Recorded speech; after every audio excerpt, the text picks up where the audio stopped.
Good morning, everybody! Welcome to another edition of Jake and Justin in the morning. Hope you all are doing well. Our guest for you today is Dylan Delpriore. Dylan, how are you? I'm doing good. How are you guys? Dylan, did I say your last name right?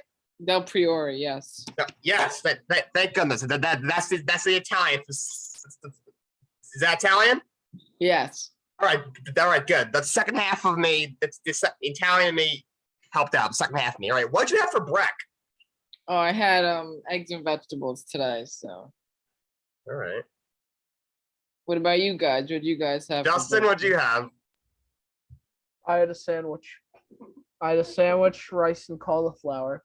It's very interesting for breakfast, but hey, it was like 11:30. I got out of class early, and I'm hungry. Dude, I had lunch then. Weird flex, but okay. I mean, didn't you have an 8 a.m. today or something? Yeah, I did. Yeah, of course you're gonna eat before. I wasn't even awake at 8 o'clock. I got up at like 10:45 today, and I gotta go to Mortier, and I'm like, shit. I gotta get up. I basically had to sprint all the way over there. I was walking into class wheezing. I'm like, bro. Dude, didn't you leave at like 10:55? Yeah, because I had to use the bathroom, bro. That's not enough time to get to Mortier, dude. It's like 10 minutes. I know. Hey, I ended up getting there. So what did you do? You ran? Yeah, I ran. I sprinted. I ran the best I ever had. Really? All right. Well, for brec, I had multigrain Cheerios and a bagel and cream cheese. Basic. All right. Anyway, we got a great show for you today. We're going to be talking about the NFL, of course, because a lot of big stuff happened. First of all, Super Bowl 56. Spoiler alert for people that haven't watched it. I don't know why you have. First of all, if you haven't watched Super Bowl yet, go do that. I'm sure somebody filmed it on you. Somebody has it on YouTube. But anyway, the Rams won 23-20 in a nail-biter game, in my opinion, to say the least. So, let's just start about overall thoughts about the game here. Dylan, what are your thoughts about the game? Well, I thought it was a great game. I said it was going to be a lower scoring game than people thought. Everyone thought it was going to be a high scoring game, but I knew that it was going to be a low scoring one because of just how hard both these teams play. I knew these teams were going to play really hard, and I knew it was just going to be one of those battles that it's like, okay, who wants it more? And it really came down to the final drive. It was just an all-around great game. My take is, I think the big difference in the game for me, like obviously, listen, there's really no play that everyone's talking about except the touchdown for Cooper Kupp. But in my opinion, on 4th and 1 that drive, it was the first 4th down conversion. It was the first 4th down conversion, and they did a jet sweep with Cooper Kupp, and I'm guaranteed a lot of other guys, the receivers, especially if they're on the faster side, would have tried to turn it up to the outside, where if Cooper Kupp cut it inside, and then he ended up getting the first down. If he took it outside, the defensive end was right there, and the safety was right there too to get him. And after that, obviously with Odell Beckham Jr. going down, I was like, that once Odell Beckham Jr. went down, that's when the Bengals started to click, and they started to, because then they started doubling Kupp, and, the Bengals the Rams just couldn't cover. They just couldn't connect with the other two receivers, and Van Jefferson and Skorowski, on the interception in the second half, the first play, they were just not on the same page. The ball was tipped up in the air and it was picked. So, but, it was one of those things. If I guaranteed, and I thought about this after, if Odell Beckham Jr. was playing the whole game, the Rams probably would have won by more. But you know what? It was definitely one of those nail biters. I could tell you that. And it ended off in Aaron Donald fashion. Him getting the sack on Joe Burrow. Just what a way to end it. That's everyone keeps talking about the three guys, Matt Stafford, Cooper Kupp, and Aaron Donald, but they really did it. Any one of those guys could have been the MVP, obviously Cooper Kupp with the game-winning touchdown. He had 2 in the game. And for the Bengals side, they're young, they'll definitely get back there. I think so. I hope not, coming from a Steeler fan, but obviously the Bengals' biggest thing they had going wrong was their own line. Burrow was hit too much, even got hurt during the game. You can't have that. And like I knew, three big guys on the D line. You got Aaron Donald, Leonard Floyd, and Von Miller. They all had an impact in different ways. And honestly, for the Bengals too, they had that one big play, first play of the half, to T. Higgins, which that shouldn't even have been even a touchdown, considering he did was Jalen Ramsey's face mask, so that shouldn't even have been a touchdown. But then they got the pick. Then that's when their momentum started going, and then they got a few field goals after that, and they just, it was looking like they were going to win the game. But Matt Stafford and Cooper Kupp, like all season long, came down to the end of it, and they're good for the Rams. So. Yeah, it was a great game. Great game, 23-20. Stafford had a great year. If I heard one more time if Stafford can't win a big game, I think I don't know what I was going to do. Like, the guy played for the Detroit Lions. Like, give me a break. So now I would hope at least at this point it's proven that it was not Stafford. It was the Lions, for the reason that he couldn't win a playoff game in 12 years or 13 years in Detroit. He played great. Cooper Kupp had a big game. By the way, greatest season by a wide receiver ever. 21 games he played total, 175 catches, had over 2,400 yards. He had like 21 touchdowns, 33 catches in the postseason. That's an all-time record. Incredible year. Super Bowl MVP for a reason. Aaron Donald, I think, will go down as one of the greatest defensive players to ever play the game. He's probably, I would say, one of the 3 or 4 best defensive tackles already. And I think you could argue a top 10 defensive player ever already. The guy is a beast.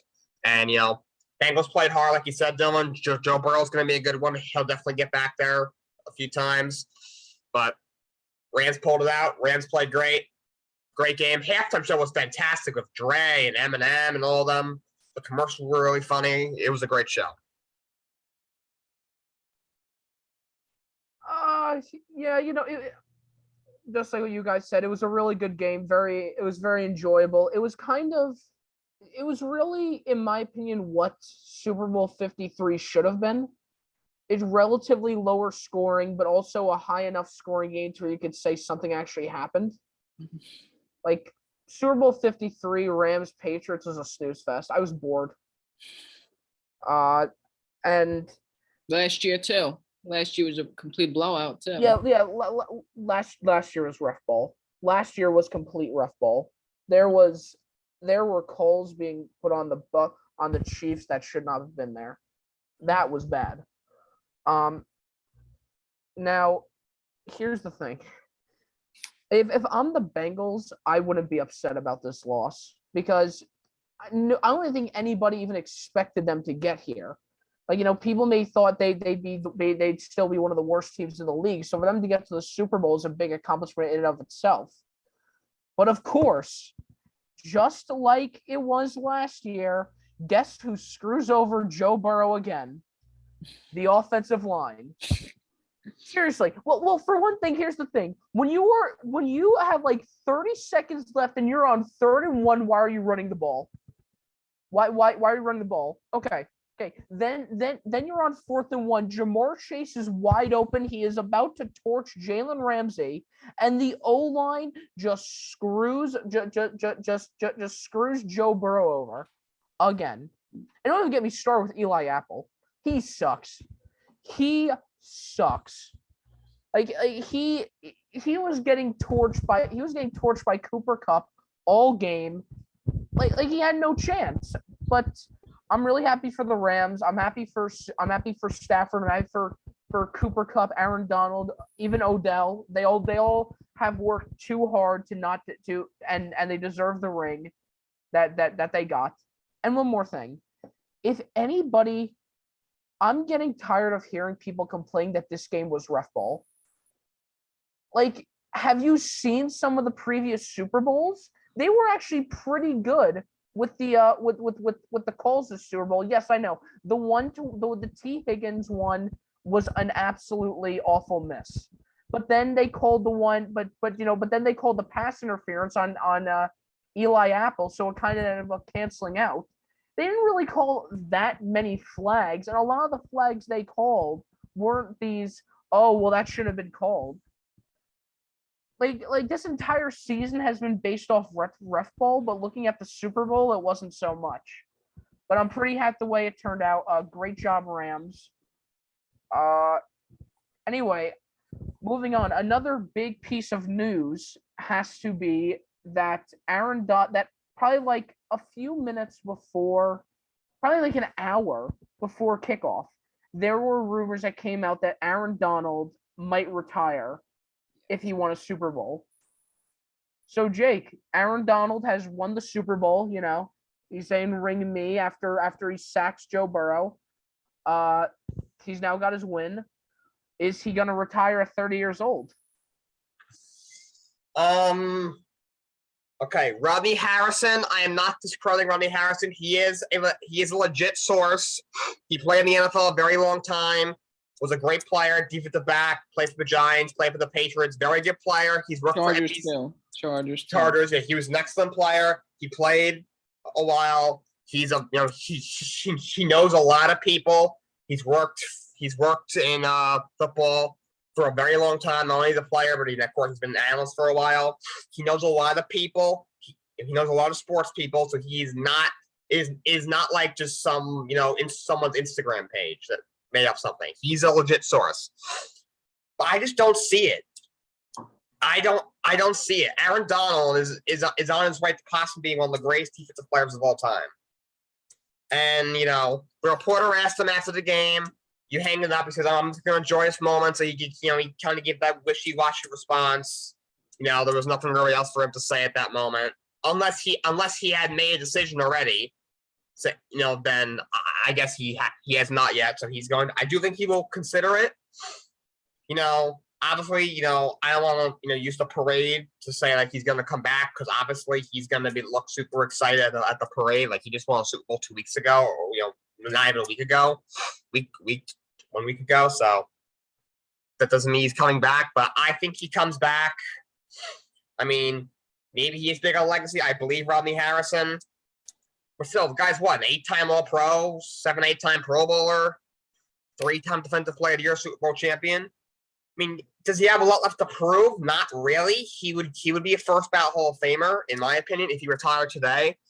But if he is big on legacy, I almost feel like he'd be better off continuing to play, because if he continues to play, and I do believe he's a guy who whose prime might still be another 7-8 years. I think he's that great. He could go down as maybe the greatest defensive player ever. So I would keep playing if I was him, and I do think he will continue to play. I think his career will continue.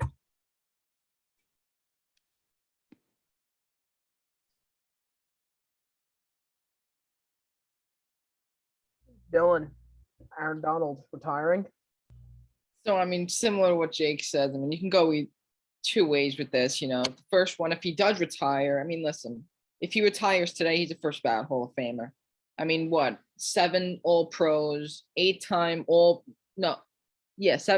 All-Pro, 8-time Pro Bowl, now Super Bowl champion. He was like, what, 3-time Defensive Player of the Year. Like, he's a first ballot Hall of Famer. No one can argue with that. Maybe one top 3 defensive player you can argue. Arguably the greatest defensive tackle, at least. So if he retires right now, he's the first ballot. And also, he's probably thinking in his head, what else do I have? Like, obviously, his whole entire career, his whole entire life, he was chasing for this moment to win the Super Bowl his whole entire life. And now he finally did it. He finally climbed that mountain. What else is there for him to chase? Like, okay, what is his purpose now for playing the game? What else? I mean, yeah, like you said, Jake, he wants to maybe, keep his stats going and maybe try and be the greatest of all time. But football is one of those things. If your mind's and your body's not completely in it, then you really shouldn't attempt to do it. I mean, look at Tom Brady. Tom Brady had at least 3-4 years left, then he retired. But who really knows at the end? I mean, that's another story. I don't want to switch topics or anything, but just because you have a few more in the tank, a few more years, do you really want to burn yourself out and, end up really injuring yourself, And then you look at the other side, like they want to run it back. Like you could tell Sean McVay wants to run it back. I'm sure they all want to run it back. They want to defend the crown. They want to do something that very few teams, I think 2, 3 NFL teams ever did, and that's win 2 straight Super Bowls. When they have the opportunity to do that, if they keep all their 22 starters or at least 20 of them, maybe he can go for another one. If he wins 2, then he may be the greatest defensive player of all time, arguably. I mean, it's just at this point, it's going to come down to him. Like, okay, you want to retire now? You're first ballot Hall of Famer. You may be one of the greatest defensive players of all time, but you're not going to be the greatest. If he keeps playing, then that's going to be his goal at this point. That's what he's going to be chasing. Because like I said before, his whole entire life, he was chasing the Super Bowl. Okay, now you already chased that. Now what? Okay. Now, if you're not chasing that anymore, then what's the purpose for you going to play the game? Maybe if he doesn't have any purpose and he's fine with what he already accomplished, then he's going to retire. But if he wants to, push his boundaries and maybe climb the mountain a little higher, and maybe win another 1 or 2 more, or even, maybe become the greatest defensive player of all time, then he will stay and he'll play another couple of years or maybe more. Who knows? Yeah, I don't think he retires this year. I don't see it. He's 30 years old. He's in his prime. He's probably going to be, if he retires now, he's probably going to be the face of people who retired too early. It was originally probably Andrew Luck or Calvin Johnson, Megatron, but now it's going to be Aaron Donald if he retires. You guys are right. He does have nothing to prove, except for a few things. Firstly, I think he could be an MVP. Yeah, I said it. I think he could win most valuable player. He might have a shot. Usually it goes to a quarterback, but he could be one of the very few non-quarterbacks to ever win it because that's how good he is. And then I also think that Rams team with him leading the defense can be a dynasty. I think they can win at least a back-to-back Super Bowls, if not more Super Bowls over the next 5 years or so. They could definitely win a lot. And I think Aaron Donald knows that. I think he wants that, and it would surprise me if he retired. It really would. I don't know why he would, which is why when I saw it, because Jake and I and our roommate Liam, we were in an Uber. We were getting our wings for the Super Bowl, and it's like 6:00. We're going back, and we're looking at our phone. We're like, "Holy shit! Why is Aaron Donald want to retire?"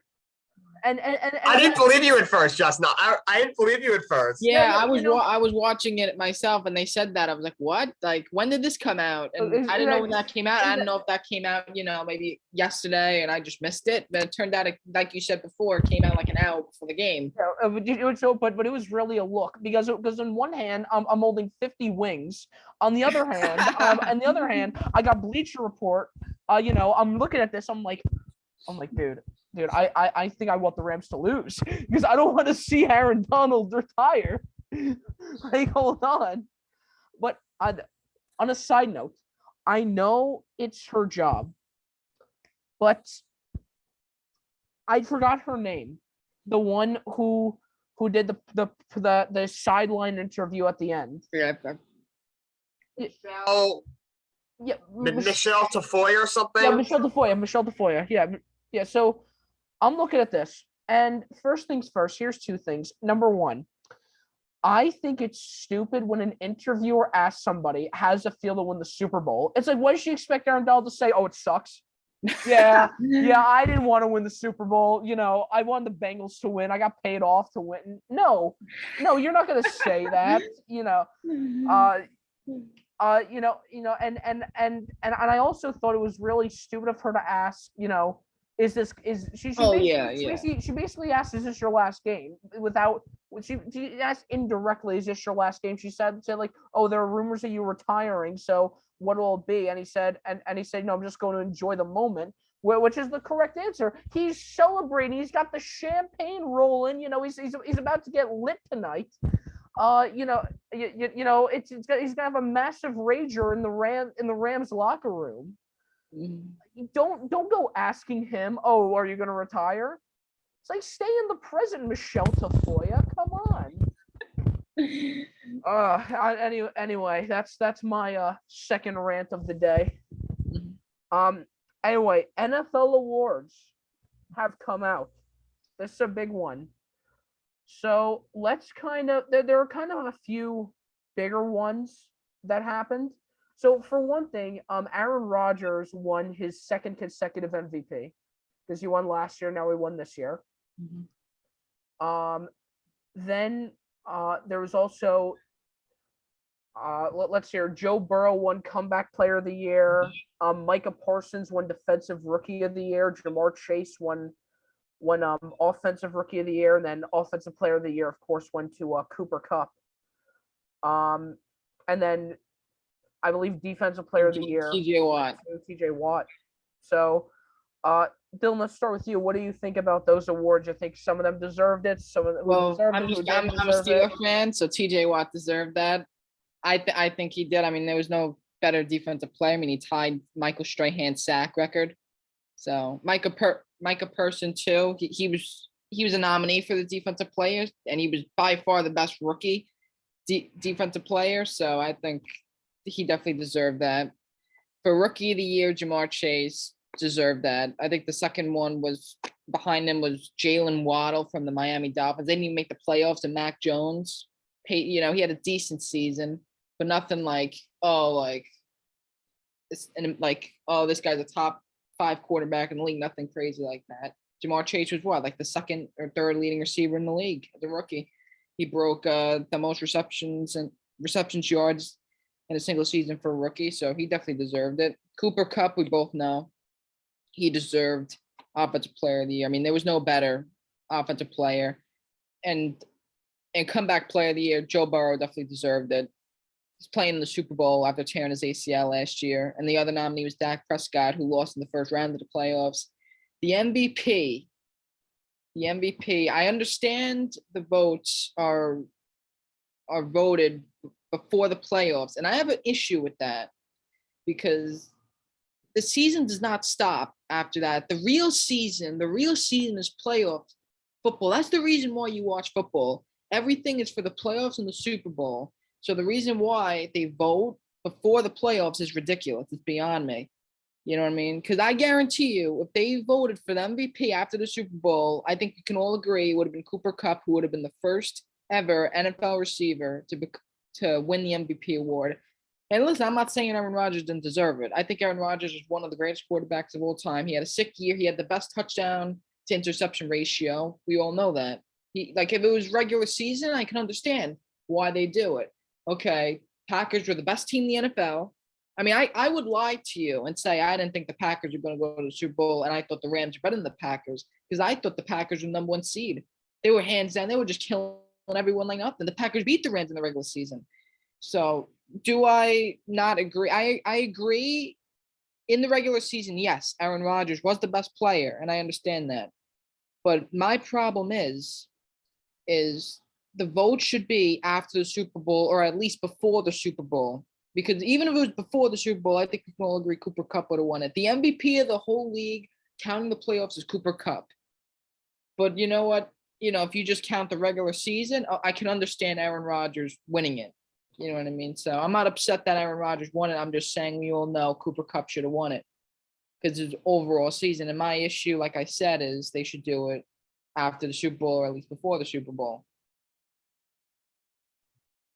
Yeah, I didn't have too much of a problem with the awards. Jamar Chase ran away with it. I remember middle of the season, they were trying to argue Mac Jones. I'm like, yeah, okay. Just stop. It's Jamar Chase ran away with that. Parsons ran away with Defensive Rookie of the Year. I thought TJ Watt pretty much ran away with Defensive Player of the Year. Parsons had a fantastic year, like he said, Dylan. And then there was a couple other guys who had some really good years. Trayvon Diggs had 11 interceptions, but for every Yeah, 11 interception, he gave up interceptions. like 4 touchdowns. Mm. The guy is the Jameis Winston of cornerbacks. He had a very weird season, so I thought he had 20 Justin with the eyebrows, 22 and a half sacks in 15 games. I thought, that was incredible. Oh yeah. Cooper Great. Cup ran away with his award. Mhm. The two that I had 2 questions on were Coach of the Year. Oh yeah. Mike Vrabel was an excellent coach. I think he's actually slightly underrated. I think he's probably a top 7 coach in the head coach in the NFL. Titans made a great choice. He's done a fantastic job there. And kudos to him being without Derrick Henry, AJ Brown, and Julio Jones, and still going 12-5 and being the number 1 seed in the AFC. But I do think he's deserved over Matt LaFleur and Sean McVay and Rick Bisaccia. I mean, And LaFleur had a Coach great Taylor year. and the Bengals too. What about him? He took his team. Yeah, I probably would have voted for Zach Taylor. I mean, he took a team that was not expected to make the playoffs, took them to the Super Bowl. He's the most improved team by far. Like, I probably would have voted for him, though Mike Vrabel still definitely was, I thought, deserved to be a finalist, and he is a great coach, and he did a great job. And MVP, like he said, like, I ain't really have too much of a problem with it because based on when they vote right after the regular season. And during the regular season, I would probably, by an edge, take Aaron Rodgers over Cooper Kupp. 35 touchdowns against 4 picks is incredible. Well over 4,000 yards. Crazy quarterback rating. Best record in the NFC. He had a bad O-line. He battled some injuries. He had the COVID debacle, whatever you want to call that. So I do think in the regular season, I think you could argue he should have been MVP. But like the postseason, like you said, Dylan, that's where you make your money. That's where it matters. And Cooper Kupp, including the playoffs, had 175 catches for 2,400 yards and 21 touchdowns. So, based off of the entire season, including the playoff, I would have said Cooper Kupp, but based off the regular season alone, which is when they vote, I would probably say Rodgers.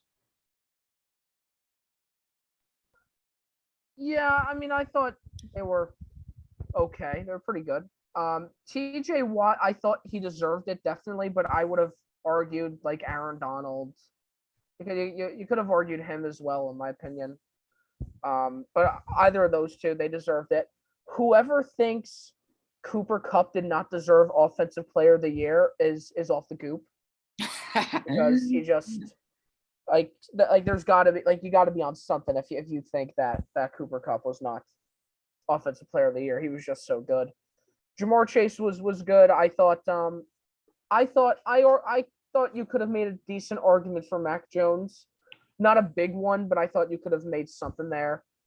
Coach of the Year, yeah, I didn't think Mike Vrabel deserved it at all. Not even close. I did not think he was the best guy. I think it's I thought he was decent. I think he's good, but not great. I thought Zach Taylor was better. I thought Sean McVay was better. Hell, I even thought Matt LaFleur was a little bit better. So I think those guys got snubbed a little bit. And then MVP. Look, yeah, in a perfect world, Cooper Kupp probably would have won it, no doubt. But for some apparent reason, the NFL just loves for it to be quarterbacks for MVP. Yep. So really, there was no big argument between. There was only the biggest argument you could have had for MVP would have been either Tom Brady or Aaron Rodgers. Maybe you could have thrown in Josh Allen into the conversation. I would have. I thought he played great this year. But I think Aaron Rodgers deserved it as well. What I really want to talk about though with these awards is what they're presented by. Let me just tell you this. The most valuable player delivered by Pizza Hut. Fan of the Year presented by Captain Morgan. It's a Falcons fan. No surprise. No surprise. You need some alcohol when it's rooting for the Falcons. The AP Coach of the Year presented by Invisalign. Since when? The FedEx Air and Ground Players of the Year. Like, what the heck? All right, I guess FedEx. Oh no, where's my personal favorite? My personal favorite is oh yeah, the AP Defensive Rookie of the Year presented by Old Spice. There we go. Absolute classic. Okay. Our next topic is going to be Kyler Murray. He's been in the news recently. There's been a lot of drama with him. He's found it, he found out to like basically wipe his entire Instagram page. He said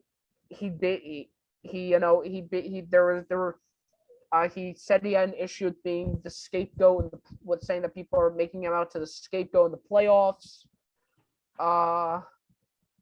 And then he ended up clearing it up by saying, "Oh, like who I am" and things like that. So Jake, what do you think's gonna happen with Kyler Murray here? Okay, I got two things. One, I do not think he gets traded. I think this is slightly media driven. I think a little bit, although, I mean, I do a podcast on Colorcast. I had this guy on, and he was saying, and he brought up a good point. This kid said that he thinks he's a little bit has to do something with some money, and I do agree. So Kyler's like, all right, I'm extension eligible. You got Josh Allen just goes out and gets 200+ million. Mahomes the year or two ago got 500 mil. He sees all these quarterbacks getting all this big money, and Kyler's like, wait, we haven't even discussed a possible extension when I'm extension eligible, which he is this offseason. So maybe he's a little upset about that. And I don't know how true the allegations are that he thinks he's a scapegoat. If he's upset about that, I think he should shut up because he played so bad. Okay, some jokes write themselves. Get ready. Kyler Murray in the playoff group threw the shortest interception in NFL history. Kyler Murray. Some jokes just write themselves. I'm sorry, but he played terrible. And I'm not saying he's a bad player. He's an incredible talent. And what he's done in his first 3 years, I think he's been very good. But is he on the level of Mahomes, Herbert, Allen, Burrow? I don't really think he is yet. And he's yet to win a playoff game. And he's had some games where he needs to make a play. He needed a big win. And he didn't come up big. Not all the time. You see, the Hail Murray 2 years ago was incredible. And he's had some incredible games. But he's also had a few games where he's after a few good games, he went out and played like crap. So I don't think he deserves a big extension if that's what he wants.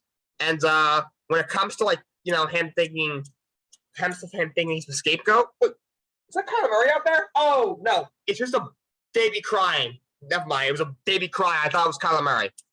No, the kid's almost as tall as him. Anyway, back to this. The dead joke. Anyway, back to this. Yeah, I don't think he goes anywhere. I think it's a little media driven. If you're Arizona, although Justin was like, what he has to say. I think it's a little media driven. I think they'll figure something out. I think they'll keep him. But if he wants an extension, I think he has to wait a year. Dylan.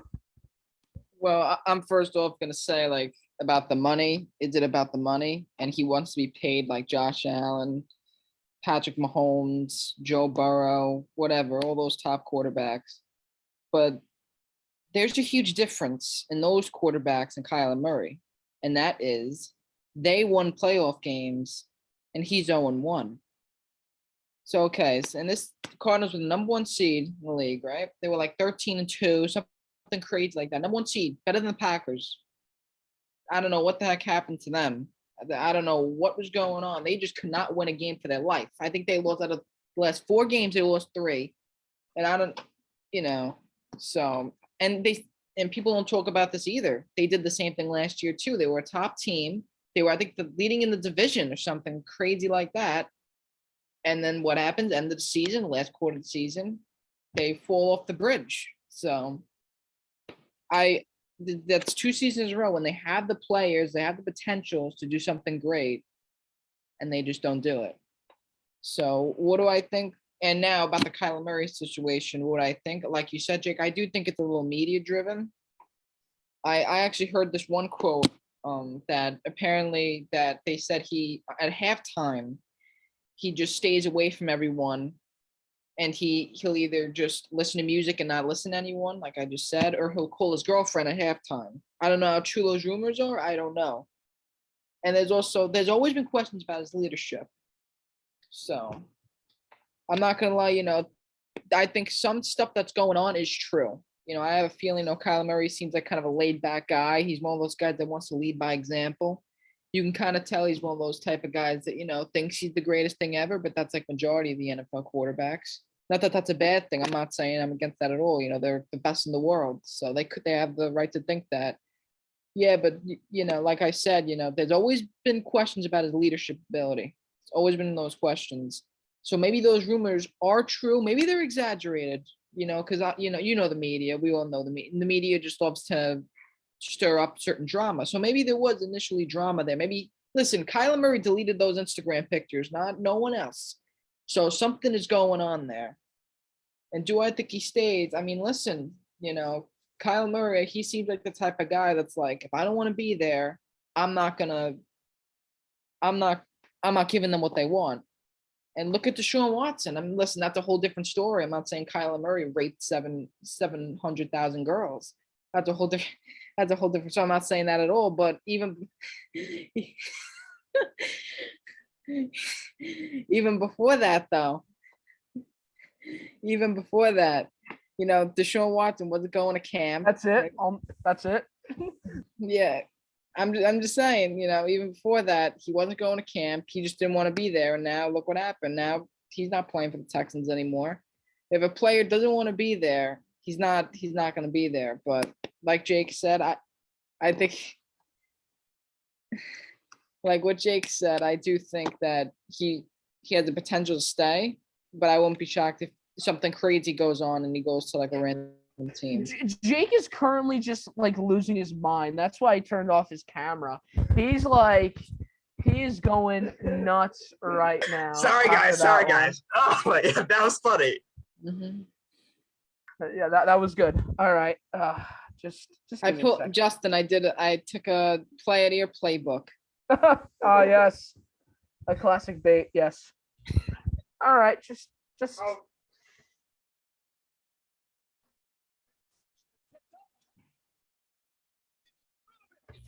You're telling me, Kyler, let's talk. You're telling me that getting sacked and then just throwing this Kareem Abdul-Jabbar hook shot to a Rams player does not make you and getting blamed for it is making you a scapegoat, dude. Like.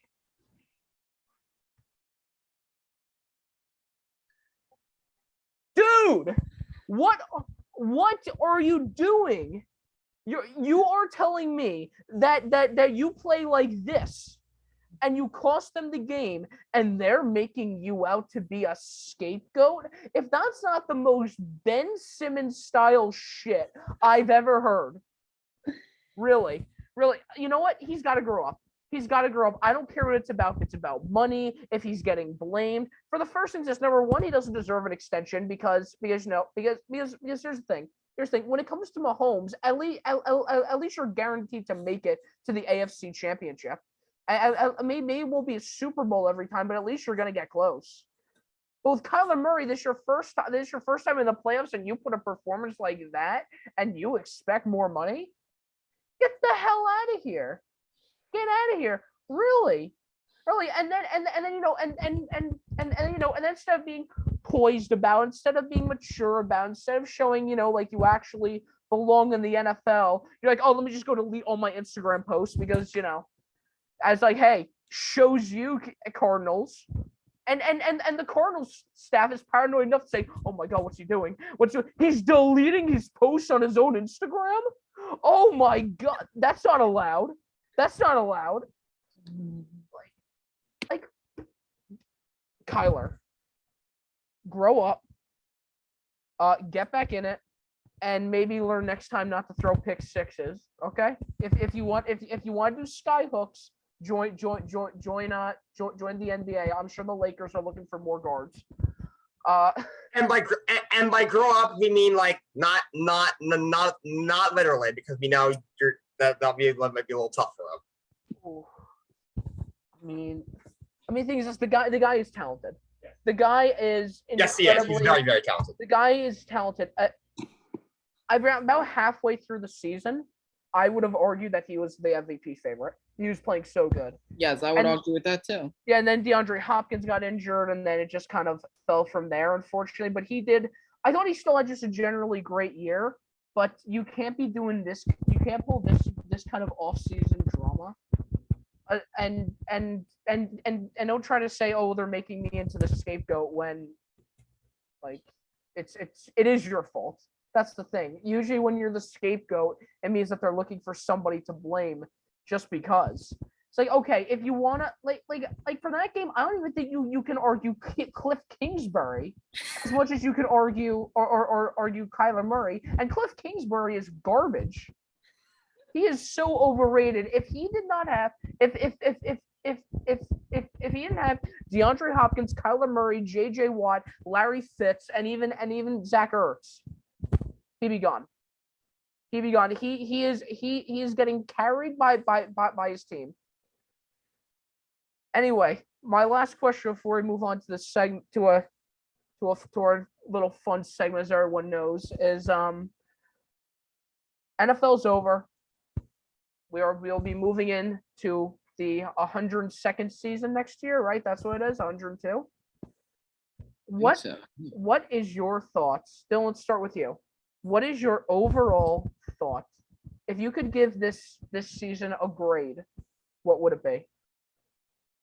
Definitely better than last year's. I mean, to break down the season, I mean, the playoffs were as good as I've ever seen them, with every single game. Every game was down to the wire, except the Rams one. You know, the Rams and Cardinals one. That was ridiculous. But every other game was amazing. Like, in the divisional round, every single game came down to field goal, right? Every single game. And then you got maybe the game of the year, one of the best games I've ever seen, live at least, Bills and Chiefs. So, and then that underrated game of the season, the Bucks and Rams. That's in the playoffs. You know, that's great. And the Super Bowl too. That was pretty good too. I'm not gonna lie. That was a great one. Now in the regular season, there was some great games too. And the Patriots and Cowboys, you know, Steelers and Ravens. The first time he met came down to the second last play, 2-point conversion. Steelers won 20-19. That was a great game. There was a bunch of great games. You know, I thought the teams were evenly matched. You didn't know who was going to win. You know what I mean? That's one thing I love about football, is that the New York Jets can beat, you know, the Tampa Bay Buccaneers, which they almost did. That was a great game. You remember? That was when AB took off his shirt and decided to exit the game. My point is, I think this season was one of the best seasons we've seen, just because of some of the games, but also because of the upsets. Like, like you said, who expected the Bengals to go to the Super Bowl? Did anyone expect them to go to the Super Bowl? Did any of you guys? No, exactly. Even the Rams, like, everyone was like, "Oh, the Packers, the Bucks, this, that," you know what I mean? Even the Cardinals too, you know, everyone thought they were going to be amazing after 2-3 games. No one gave the Rams a shot either. And guess what? No one, another team, no one thought the Niners were going to make the NFC Championship. You know, no one thought that too, you know? So, you know, I think it was a great season overall. I think it was definitely one of those seasons where, you know, if you were in the present, right, say week 3 or 4, and you tell me, okay, these are the teams in the playoffs, you would be like, no way. Like, is this 7 seasons from now? Because there's no way. So, yeah, it definitely was up there. So my grade for the season, listen, nothing's perfect. There's always like, oh, there's always, those games like, oh, really? Or those weeks you're like, oh, this was a stupid week. Oh, this guy didn't, this team that we really want to win didn't win, and if they won that game, then maybe they're the number one seed, Do I grade? I grade it like an 88 out of 100, maybe a 90. But that's a good grade though, because considering last year wasn't a good grade at all. But especially too, I think it's with the fans coming back and the TV ratings going up, I think it was definitely a great season, and definitely a successful season. And it's only going to be more successful next year and the year after and the year after.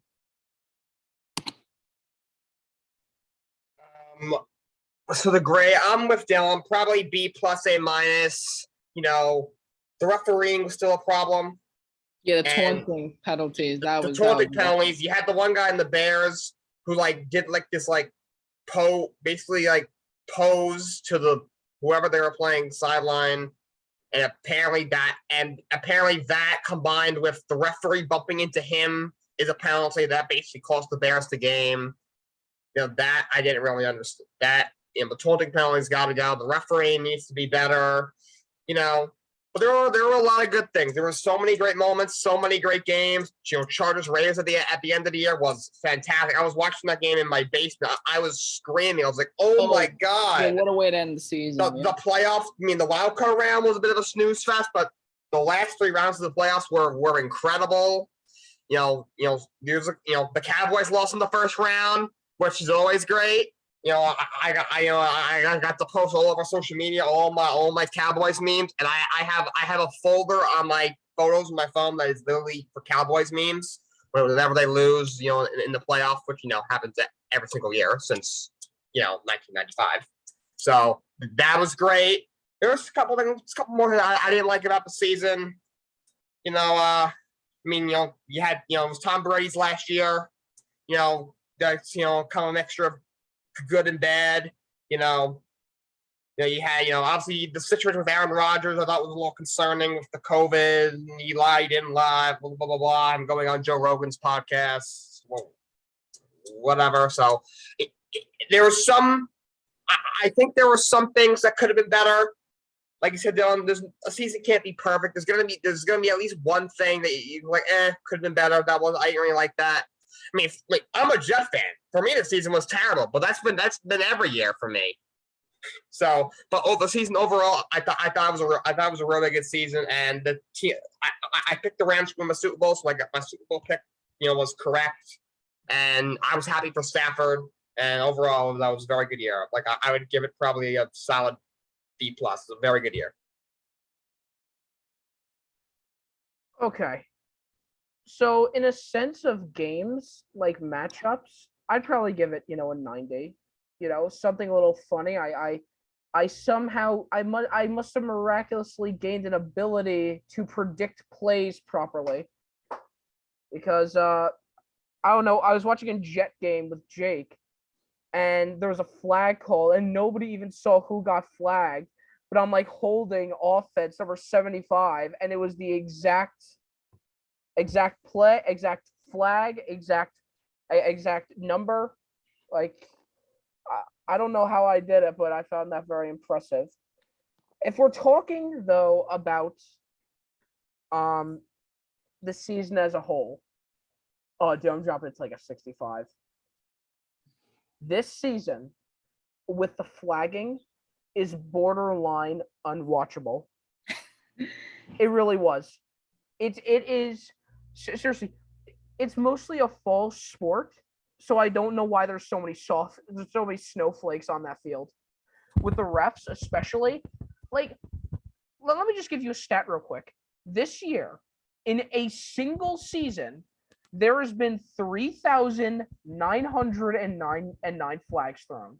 It's ridiculous. Almost 4,000 flags thrown in a single season. And I read about this, probably back in the fall, but I'm going to do it again. The rules in this game are so stupid for penalties.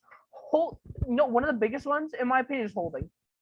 I think holding is so stupid because if you're grabbing somebody's jersey, yeah, I can understand that.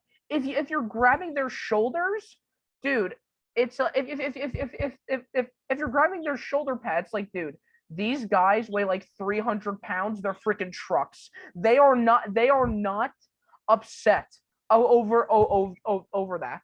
And then don't even get me started with roughing the passer. They should change the name of that flag to pressuring the quarterback, because that's what it is. Even if you shove them, it's roughing the passer, 15-yard penalty plus 7 touchdowns. It's also a first down. I actually no, it's actually -3 downs. We owe you 3 first downs. It's like that. That's how, that's it's so stupid because it takes away the skill of the game. It's a game. Sacking the quarterback can be a big moment, and then the refs are the quarterback fell over. That's roughing the passer. It's like it's ridiculous. And then taunting, another one. That shouldn't even be a flag. That should not even be a flag. I should be able to flex all I want if I get a touchdown. I should. Hey, you know what? I'm playing the game, not you, dude. Like, these refs gotta get a set. Holy shit! A game that I want to watch immediately becomes boring because of all the flagging. Like, come on! If they keep on going like this, it becomes borderline. It'll become unwatchable. It really will. If they constantly start flagging the way they do, and if it gets worse from here, they're done. I don't see them recovering. I don't see the NFL recovering, because they are constantly losing viewers by the week. Of course, everyone tunes into the Super Bowl because it's the Super Bowl, but still, like, in the regular season specifically, everybody, viewership goes down for them all the time, and it's because of stuff like this. And now, on top of that, we've got this whole thing coming out now, to where that Brian Flores talked about with the owner basically paying off Flores for every game he loses, so then they could tank. It then begs the question, if that comes out to be true, all other 31 teams are going to be checked, and we could potentially be looking at a situation to where some of the games that we've seen were rigged from the beginning, and then nobody's going to watch your sport. Like, nobody is. They have put themselves in a situation to where they could potentially be screwed for a while. That's all I have to say. But go Rams. Anyway, it's time for You Hate to See It. All right, Dylan. So here's what we do. We got a few things that we show, some fails, some funny moments, and you're gonna rate 1 out of 10 how much you hate to see it. 1 being, not that big of a deal. 10, it's like, oh, that sucks. Really hate to see it. All right, Jake, you got us started. Okay, I'm going to share my screen. First, let's start with this. Okay. So I'm not gonna get into this because then I might have a breakdown. I meant to break down earlier on the podcast. The Knicks blew 28 points, but that's very depressing. I heard about that. Yes. Yeah. All right. They've been really bad. To sum up their, you're not too into basketball, but if there was one play that would sum up the New York Knicks this season, this is it. So the Brooklyn Nets are on offense. The New York Knicks are on defense. This is Andre Drummond. He has the ball from the net. He's trying to score a basket. And so he said, here he goes. And here comes, he's going to put it up. Look at Taj Gibson. Taj Gibson put it in his own basket. That's he put it in his own. That's a 10. So that's a 10. Andre Drummond, Taj Gibson dunks it in his own basket. So Dylan, is that a 10? That's a 10. You're a professional basketball player. You've been playing for years and you don't know what basket you're playing with. Plus, I heard they came back. They had a 28-point lead or something like that. Yeah, and first of all, You can't have that. Yeah, no. And then that's why though the Nets came back in 28 points because stupid stuff like that. So yeah, I give it a 10. Justin?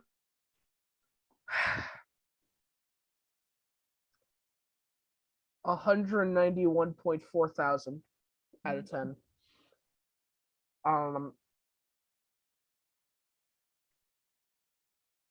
That's all I have to say. I can't. Knicks suck. 10 out of 10, you hate to see it. Taj,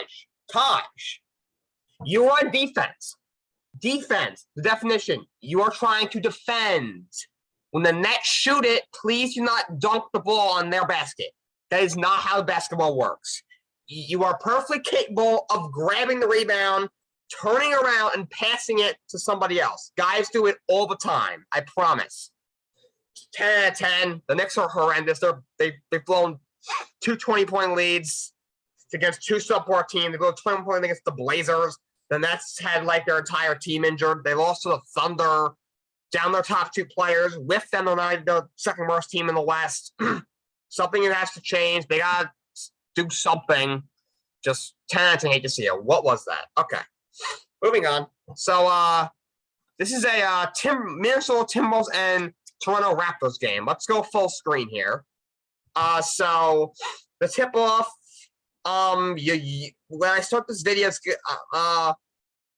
let's lower the volume a smidge. That's hurting my ears. Right here is Patrick Beverley, and then here is Gary Trent of the Raptors. The game hasn't even started yet. This is like probably 30 seconds before they're about to do the opening tip-off. And look what Patrick Beverley does. Right here, top of your screen. Whoa! He just shoves the guy. Gary Trent's just getting in position in case the ball comes to him, and Patrick Beverley decides to hip check him. I mean, this guy, Dylan, this guy is known for being a bit of a dirty player and a bit of a interesting player, but he just hips checked Gary Trent, and Gary Trent hip checks him back, and now he goes crying to the ref. Like, what is this guy doing? How much do you hate to see that? All right, I don't think it's as bad as people. I mean, listen, I know basketball is supposed to be an aggressive sport. I don't really say anyone's dirty unless you're knocking people out on the floor. But this guy, I'm sure he just plays hard. He wanted the ball. I understand the aggression. I understand the competitiveness. But to get hit and the other guy, and then complain, yeah, I think that's kind of babyish. But I still understand. Listen, basketball is a pretty contact sport. So I don't believe this is as bad. I do think him complaining, that's a little babyish, but they all complain no matter what. I give it like a 3.5.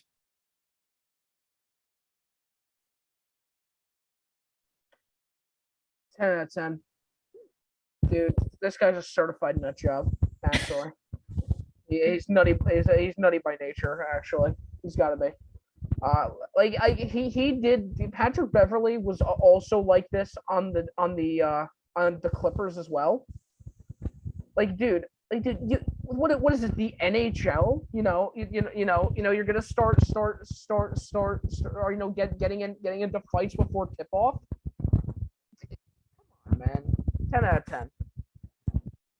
I'm gonna give it a 7 out of 10. It's not as bad as Taj Gibson scoring on his own basket, but I just don't get it, dude. The game hasn't even started, and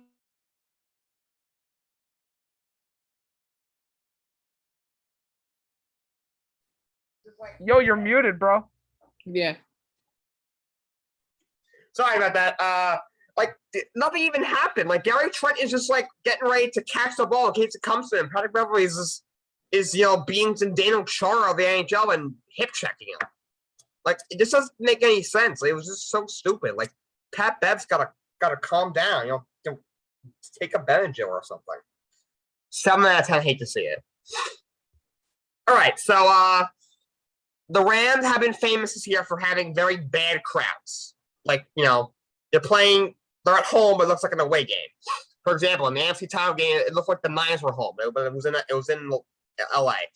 This is the crowd that the Tampa Bay Buccaneers had last year when they won the Super Bowl. Look at how many people there. Oh my goodness. Look at how many people are there. Oh my goodness. And this is the Rams parade today. That's it. Wow. Look, where's the crowd?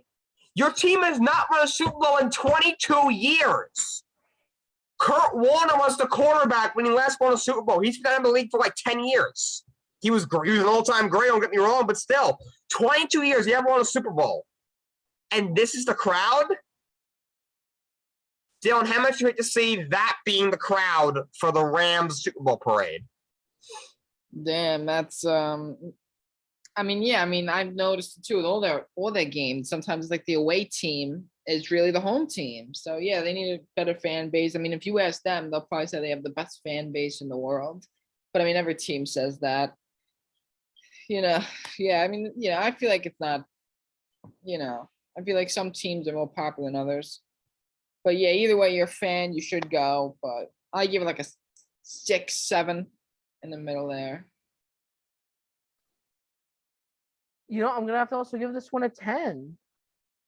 Like, it's LA. It's Los Angeles. There's like millions of people there. And you're telling me that's the best they can do? I mean, I feel bad for them. They won there. I guarantee I guarantee you if the Lakers were there and the GM was holding up the trophy, they'd have millions. It would be difficult to even get into this parade. 10 out of 10. I'm going to give it a 9 out of 10. Not quite a 10 because, I understand it's LA, there's a lot of things going on, but the LA did a great job. The LA mayor spoke at the parade.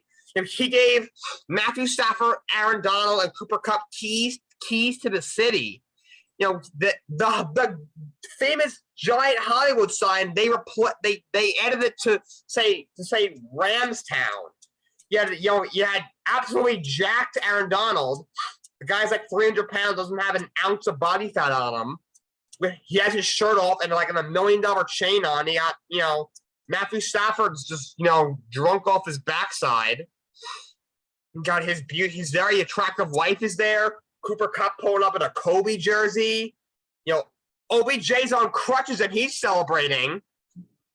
And then all 4 people came to the freaking parade. Like, that's embarrassing. If any of my teams won a championship, and look, I mean, the Knicks haven't won since like 1972. The Mets haven't won since 1996. The Rangers haven't won since 1994. And basketball, and the New York Jets haven't won since 1969. My dad was barely even born yet when they won. So 50, 30, 40, 50 years is not, is different than 22, but still 22 years. I mean, I'm 19. So if I was a Rams fan, I would never have, if you're a college student, you're a Rams fan, you've probably never seen them win a Super Bowl. Or, I'm not even sure, you maybe saw them go once when you were younger, but I don't understand why, the streets are jam-packed. That's a 9 out of 10 for me. That's embarrassing.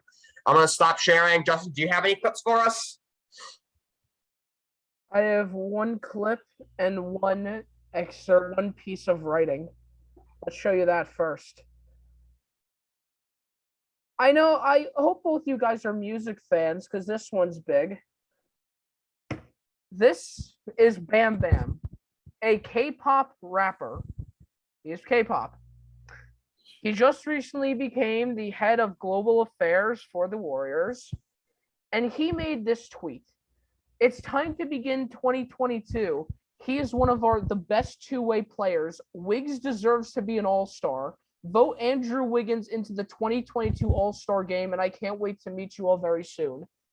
So the reason why Andrew Wiggins became an all-star starter is because of K-pop fans. K-pop is somehow rules NBA logic. Dylan, how much you hate to see it? Yeah, I hate to see it. I think, like I said, basketball is not really my strong suit, but I think there were better players than him from what I saw. And for someone for like, just doesn't know anything about basketball and doesn't know nothing about sports in general, just to make this guy an all-star, that's like, yeah, no. I think I give it like an 8 or a 9.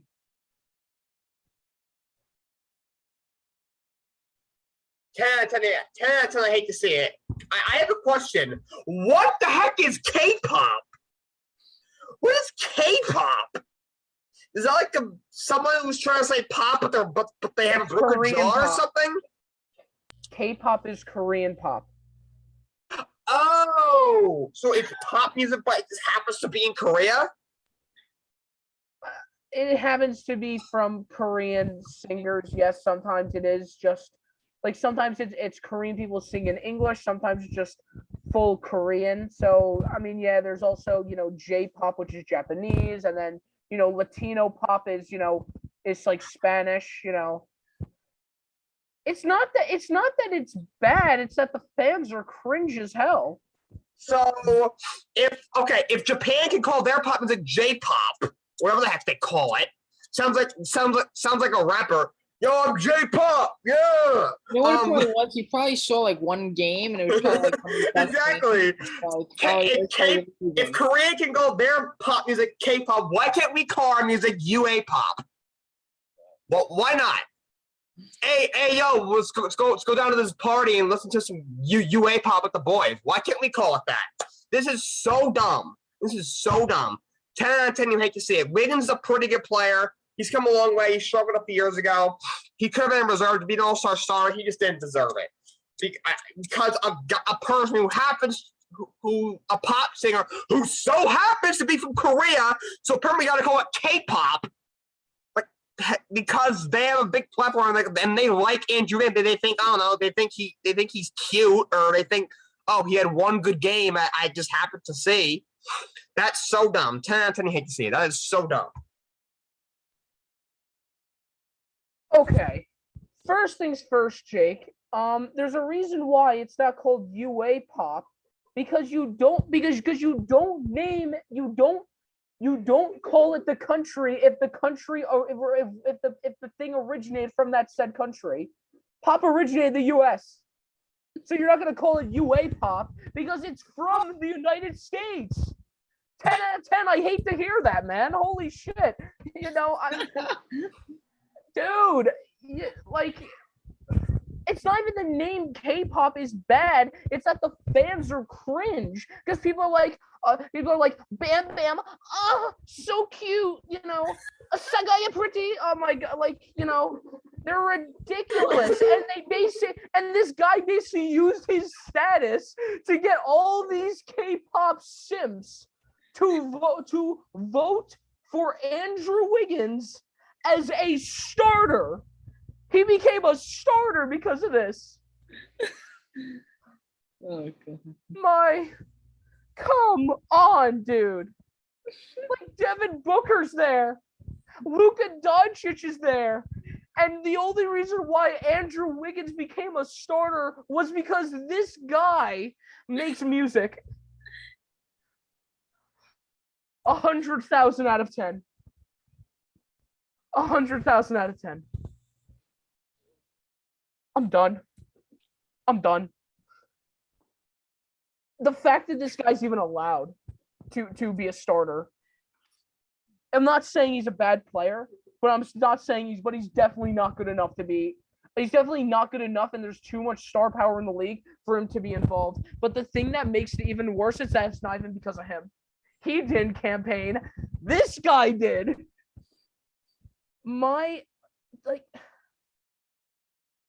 I got another clip. Jake, you just watch. Pass to Julius Randle. Julius Randle gets double teamed by the Warriors. Just nice crossbody to the freaking stands. Let's watch that again. Keeps it. Gives a nice turn by just crossbodying it over. Dylan, how much you hate to see it? I mean, yeah, it was an awful pass, Listen, things happen, I mean, let me see one more time. Let me see. Yeah, that's just again. Then the ball goes to the other team. Yeah, that's just not smart at all. Yeah, I give it like a 8.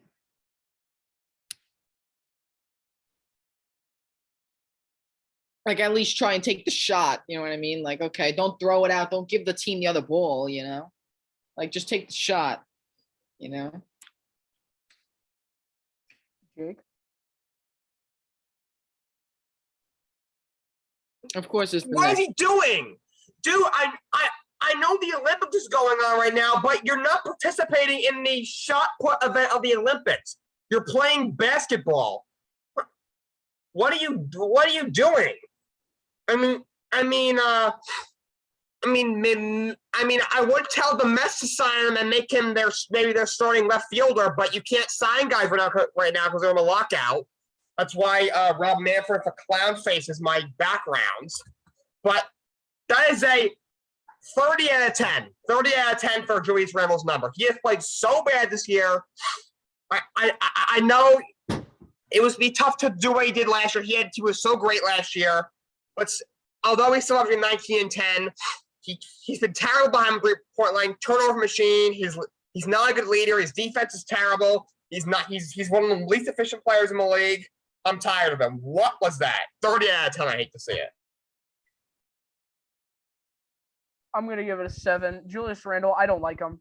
For another thing, he just kind of like there was just a story that came out with him to where he's been doing this for a while. He got ejected during a game because he got into a scuttle with somebody. When the press conference asked him, he said, "Oh, I just went over to try to overhear the other team's ideas on timeout, which is cheating." And he says, "Oh, I've been doing that for a while." So he's been cheating for a while. So when you cheat, you're an asshole. When you cheat and you lose, well, that makes you just simply a loser, doesn't it? 7 out of 10. I hate to see it. Knicks suck. Julius Randle sucks. Trade Randle. Trade Randle. I'm done here with my I hate to see it. But now it's time for our final segment, which is Jake and Justin's athlete of the week. But Dylan, let's start with you. Who is your athlete of the week? I mean, it's got to be the Super Bowl MVP, Cooper Kupp. I mean, come on, he's the Super Bowl MVP. He basically won maybe the greatest sporting event in the world on the biggest stage, and he caught the game-winning touchdown. Come on, I mean, that deserves a question. I mean, Aaron Donald deserved it, and Matt Stafford deserved it too. But I gotta go. The only reason why I'm going with Cooper Kupp is just because he won the MVP. So.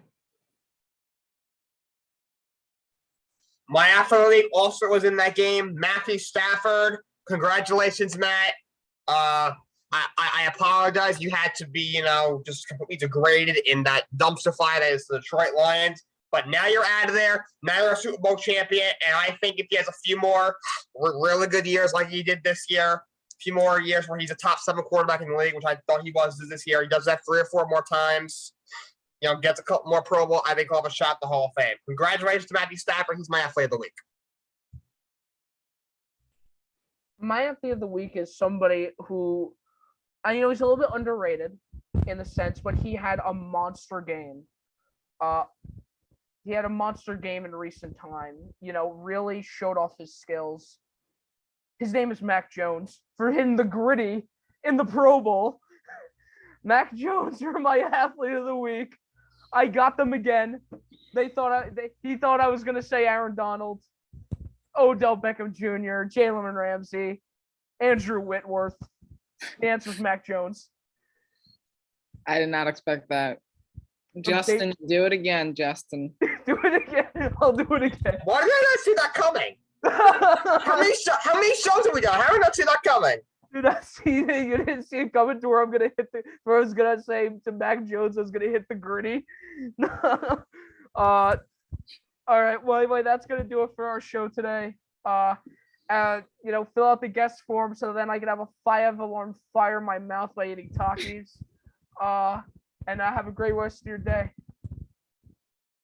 Peace out, everybody.